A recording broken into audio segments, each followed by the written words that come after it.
Welcome back to BBVN online classes. Today we are going to discuss about Internet Security Session Act. The term Internet Security refers the set of rules to protect our computer in a network against unauthorized access, misuse, denial of service attack and other online or offline attacks. अपन यहाँ पे कह सकते हैं कि internet security एक term है जो refer करती है कि आपका कंप्यूटर है वो नेटवर्क के अंदर सिक्योर हो।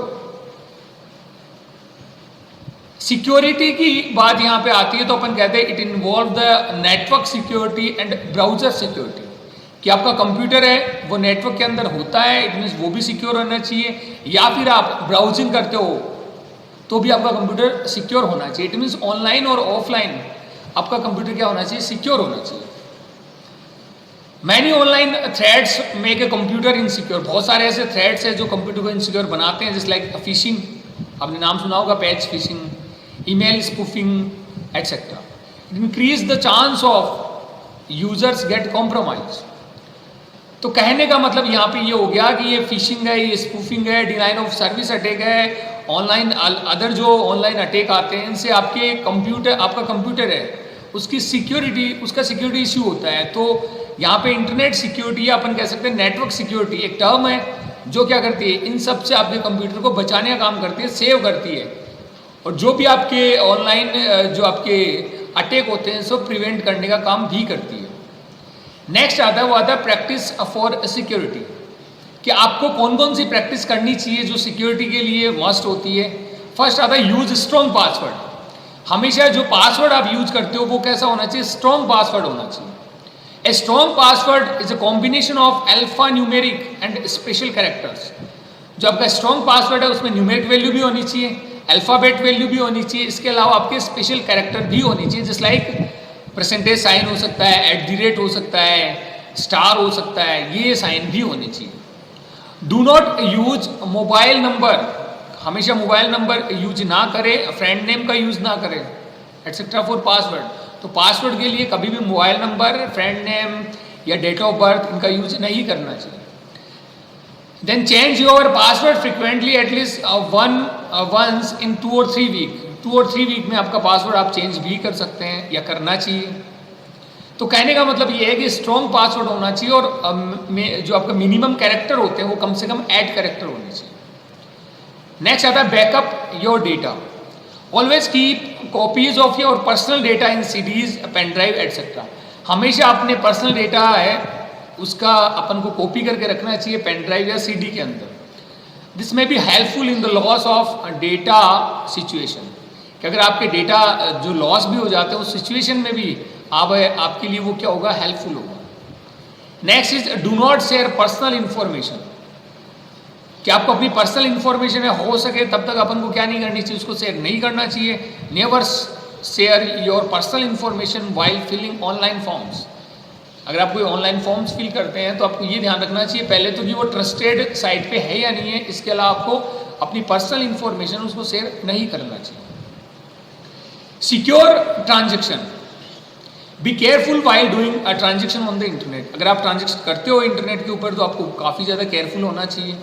Your account details, credit card number, online banking, personal information can be tracked and use by unauthorize user known as hacker. कि अगर आप अपने अकाउंट डिटेल्स है, क्रेडिट कार्ड नंबर है, ऑनलाइन जो बैंकिंग की पर्सनल इंफॉर्मेशन है वो क्या होती है, ट्रैक होती है, और उसका यूज है कोई भी अनऑथराइज यूजर है वो भी कर सकता है, जिसको अपन हैकर्स भी कह सकते हैं। Make sure the website is legitimate, कि आपकी वेबसाइट क्या होनी चाहिए, लेजिटिमेट होनी चाहिए, इट मीन्स वो लीगल होनी चाहिए। Next is install firewalls. देखिए यहाँ पे फायरवॉल क्या होता है, फायरवॉल यहाँ पे प्रिवेंट करने का काम करता है किसको, अनऑथराइज एक्सेस को। अगर आपका कंप्यूटर किसी नेटवर्क से कनेक्ट होता है और दोनों के बीच में फायरवॉल है, इट मीन्स ये फायरवॉल क्या करेगा कि आपका जो नेटवर्क से आने वाले जितने भी इनकमिंग और आउटगोइंग सिग्नल है, अपन कह सकते हैं जो भी सिग्नल आएंगे जो भी सिग्नल जाएंगे उन दोनों को वो क्या करेगा, चेक करेगा according to predefined rules. तो फायरवॉल अगर होगा इट मीन्स ये एज ए चौकीदार काम करेगा, ये जो भी इनकमिंग और आउटगोइंग सिग्नल है उनको क्या करेगा, चेक करेगा, और देन अगर वो according to predefined rules होते हैं तो उनको आगे जाने की परमिशन देगा या फिर नहीं देगा। तो कहने का मतलब ये है कि हमेशा अपन को जो फायरवॉल है वो इंस्टॉल करके रखना चाहिए। Firewall act as a bridge between your computer and other system from which you are getting data. जिससे आप डेटा ले रहे हो उस कंप्यूटर, उस नेटवर्क और आपके कंप्यूटर के बीच में हमेशा एज ए ब्रिज काम करता है। और फायरवॉल क्या करता है, it is a combination of hardware and software and it prevent the unauthorize access according to predefined rules. कुछ नेटवर्क के कुछ रूल्स होते हैं, कुछ प्रोटोकॉल्स होते हैं, उनके बेस पे क्या करता है, जो भी इनकमिंग और आउटगोइंग सिग्नल है उनको या तो पास आउट करता है या फिर उसको ड्रॉप कर देता है। तो हमेशा अपन को फायरवॉल है वो इंस्टॉल करके रखना चाहिए और उसको ऑन करके रखना चाहिए। Next is never install software from unknown sources. किसी भी अननोन सोर्स से अपन को सॉफ्टवेयर इंस्टॉल नहीं करना चाहिए। वेरीफाई द सोर्स और website while downloading any product और सॉफ्टवेयर। क्या आप किसी भी सॉफ्टवेयर को अगर आप डाउनलोड करते हो तो आपको ये देखना चाहिए कि आपकी वेबसाइट है वो वेरीफाई वेबसाइट है या नहीं है। इट मीन्स कि कोई भी वेबसाइट है उसी वेबसाइट को ओपन करें जो वेरीफाइड वेबसाइट है। Next is clear browser cookies frequencies, कि आपकी जो कुकीज है कुकीज को हमेशा क्लियर करते रहें। यहाँ पे कुकीज का मतलब क्या होता है, cookies are the small amount of information that send by a server to browser. जब आप किसी भी वेबसाइट को ओपन करते हैं तो आपने क्या ओपन किया उससे रिलेटेड एक टेक्स्ट फाइल बनती है जो लेस देन 50 कैरेक्टर होती है, और वो फाइल आपकी कहाँ कैसे होती है, ब्राउजर पे से होती है। तो अपन को उस फाइल को क्या कर देना चाहिए, क्लियर करते रहना चाहिए। तो cookies are the program that are created on your local computer when you visit a website. तो जब भी आप किसी वेबसाइट को देखते हैं तो कुकीज बनती है और कुकीज को अपन को क्या करते रहना चाहिए, क्लियर करते रहना चाहिए। And then use antivirus and anti spyware. You should ensure your system safety and security by following some guidelines and rules. यहाँ पे कहने का मतलब ये है कुछ गाइडलाइंस है, कुछ रूल्स है जो हमेशा अपन को सेफ्टी के लिए यूज करनी चाहिए, जिसमें install an antivirus program on your computer और लैपटॉप। हमेशा आपको जो एंटीवायरस प्रोग्राम है वो इंस्टॉल करके रखना चाहिए आपके कंप्यूटर या डेस्कटॉप के ऊपर, या अपन कह सकते हैं लैपटॉप के ऊपर। Always keep antivirus software up to date. Antivirus software को हमेशा अप टू डेट रखना चाहिए। इट मीन्स इसको रोजाना क्या करना चाहिए, इसको अपडेट करते रहना चाहिए, जिससे नए जो भी वायरसेज आते हैं उससे रिलेटेड जो भी एंटीवायरस यहाँ पे छोटे छोटे प्रोग्राम बनते हैं वो अपडेट होते रहते हैं और आपका कंप्यूटर वो सिक्योर होता है। Do not download the file or information from unauthorise sources on the internet. कोई भी अनऑथोराइज जो सोर्सेज है उनसे अपन को फाइल या कोई भी इंफॉर्मेशन डाउनलोड नहीं करनी चाहिए। Never reply to unknown emails. किसी भी अननोन ईमेल्स का रिप्लाई कभी भी नहीं करना चाहिए, इवन उसको ओपन भी नहीं करना चाहिए। Never use a foreign disk और CD without scanning it for viruses. किसी भी CD या डिस्क को अपन को सीधा ओपन नहीं करना चाहिए जब तक कि अपन उसको स्कैन ना करें। The next topic is antivirus software. An antivirus software is a program that detects prevents from malicious program such as a viruses. जो एंटीवायरस सॉफ्टवेयर एक ऐसा प्रोग्राम है जो डिटेक्ट करता है और प्रिवेंट करता है किसको, malicious program. Malicious program such as viruses. You can protect your system against by using antivirus software.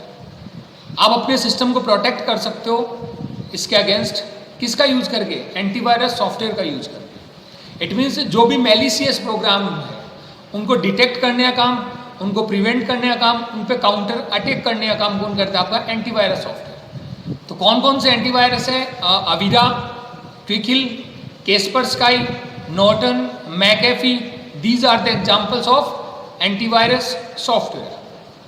तो एंटीवायरस सॉफ्टवेयर क्या करता है कि आपके सिस्टम में हर एक फाइल को क्या करेगा, ये स्कैन करेगा और वहाँ पे अगर कोई भी वायरस इनको मिलता है तो उसको ये क्या करेंगे, डिटेक्ट करेंगे और उस पर काउंटर अटैक करेंगे और उस फाइल को क्या करेंगे, रिपेयर करेंगे। An antivirus software performs following function. Antivirus software है वो कुछ एक फंक्शन परफॉर्म करता है जिसमें आता है it scan every file on your computer.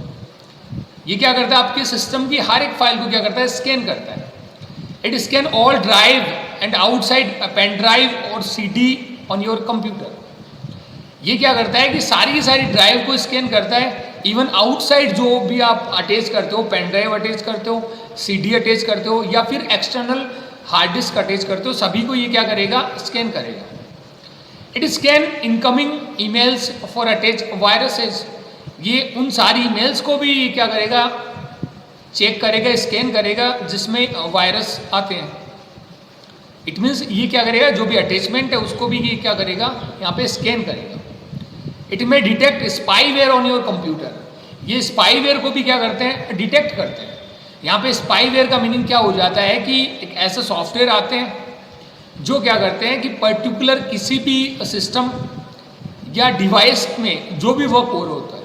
It means जैसे अगर आप अपने कंप्यूटर के अंदर कुछ भी काम कर रहे हो तो स्पाईवेयर क्या करेगा, बैकडोर एंट्री करेगा और आप जो भी की स्ट्रोक प्रेस कर रहे हो, जो भी वर्क कर रहे हो, उसको वो क्या करेगा, ट्रैक करेगा और उस सारी इंफॉर्मेशन को उस पर्सन को सेंड करेगा जो विलिंगली उस स्पाईवेयर के लिए पे करता है। इट मीन्स स्पाईवेयर क्या करेगा, जासूसी का काम करेगा।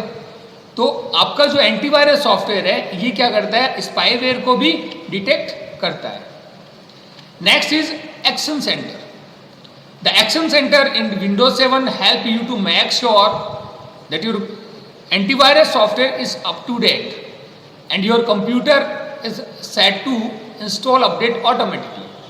कहने का मतलब यहाँ पे ये है कि एक्शन सेंटर है वो क्या कहता है, आपको मैसेजेस प्रोवाइड करता है कि आपके जो भी अपडेट्स आते रहते हैं उनके लिए मैसेज देता है, या आपके जो एंटीवायरस है उसके अपडेशन के लिए मैसेज देता है। यहाँ पे आप अपने जो भी अपडेशन है उसको ऑटोमेटिकली इंस्टॉल है वो भी कर सकते हो, मतलब आप ऐसी सेटिंग भी कर सकते हो कि जिससे आपके जो भी अपडेट्स आते रहते हैं वो ऑटोमेटिकली इंस्टॉल हो जाए। तो एक्शन सेंटर आपको ये फैसिलिटी प्रोवाइड करता है Windows 7 के अंदर। अगर मैं Windows 10 की बात करूँ तो यहाँ पे ये ऑप्शन मिलता है सिक्योरिटी एंड मेंटेनेंस, जो आपको फर्स्ट ऑप्शन दिख रहा है, सिक्योरिटी एंड मेंटेनेंस। ऐसे आपके एक आता है बिट लोकर इंक्रिप्शन। अगर अपन बात करें बिट लोकर इंक्रिप्शन की तो अपन कहते हैं कि BitLocker drive encryption encrypt your system hard disk to help keep documents and other data safe. जो आपका बिट लोकर ड्राइव इंक्रिप्शन है वो क्या करता है, आपके डॉक्यूमेंट को, आपके डेटा को सेफ रखने के लिए एक टेक्नोलॉजी है, एक इंक्रिप्शन मेथड है। You can protect your data from theft, hackers and accidental loss. ये क्या करता है, आपके डेटा को है वो प्रोटेक्ट करता है, किससे, थेफ्ट से, चोरी से, हैकर्स इनसे करता है और एक्सीडेंटल लॉस से करता है।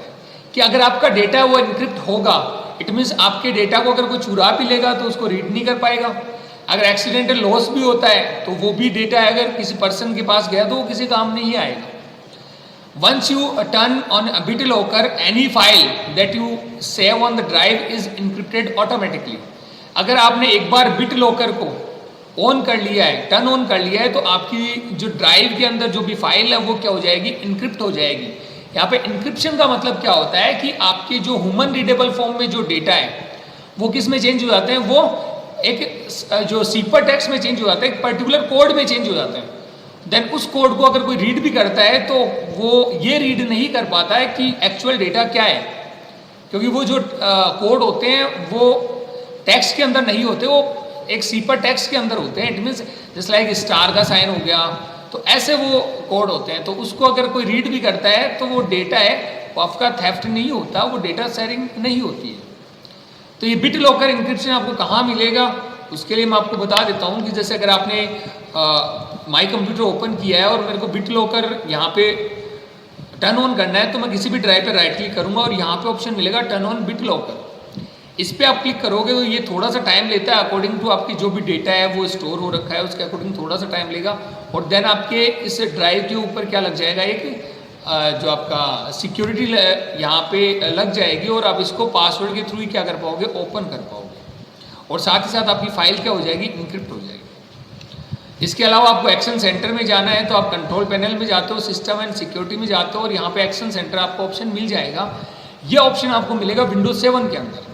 पर अगर विंडो 10 की बात करें तो आप सीधा कंट्रोल पैनल में जाते हो, यहाँ पे सिस्टम एंड सिक्योरिटी मिलता है। सिस्टम और सिक्योरिटी में आपको ऑप्शन यहाँ पे जैसे आप क्लिक करते हो तो यहाँ पे आपको ऑप्शन मिल जाएगा security and maintenance. Okay, thank you.